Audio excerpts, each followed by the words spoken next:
பீதா சுதன் பரிசுத்தாவின் பெயராலே ஆமேன். மரியே வாழ்க. இன்றைய வார்த்தை, சோதனைக்கு உட்படாதிருக்க இறைவனிடம் வேண்டுங்கள். Pray that you will not fall into temptation. லூக்கா நற்செய்தி அதிகாரம் 22 வசனம் 40.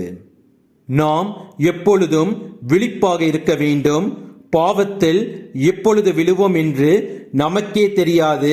அதனால் ஒவ்வொரு நொடி பொழுதும் நாம் பாவத்தில் விழாதபடி கவனமாக வாழ நம் கடவுள் இயேசு கிறிஸ்துவிடம் ஜெபிக்க வேண்டும்.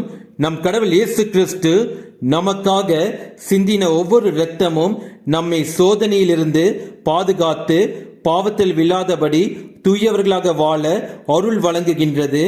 இயேசுவின் இரத்தம் ஜெயம் என்று சொல்லி ஜெபிக்கும் பொழுது நம்முடைய சத்துருக்கள் நமக்காக வைத்திருக்கும் பாவ கண்ணிகளிலிருந்து நம்மை பாதுகாக்கின்றது.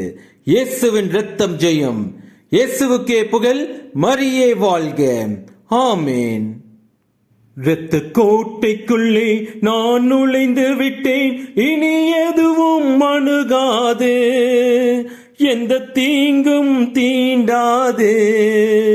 இரத்த கோட்டைக்குள்ளே நான் நுழைந்து விட்டேன், இனி எதுவும் அணுகாது, எந்த தீங்கும் தீண்டாது.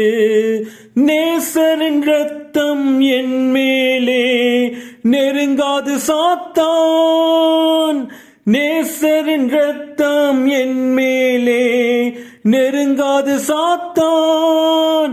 பாசமாய் சிலுவையில் பலியானார், பாவத்தை வென்று விட்டார். பாசமாய் சிலுவையில் பலியானார், பாவத்தை வென்று விட்டார்.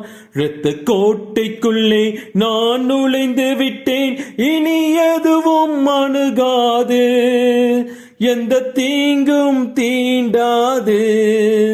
இரத்த கோட்டைக்குள்ளே நான் நுழைந்து விட்டேன், இனி எதுவும் அணுகாது, எந்த தீங்கும் தீண்டாது.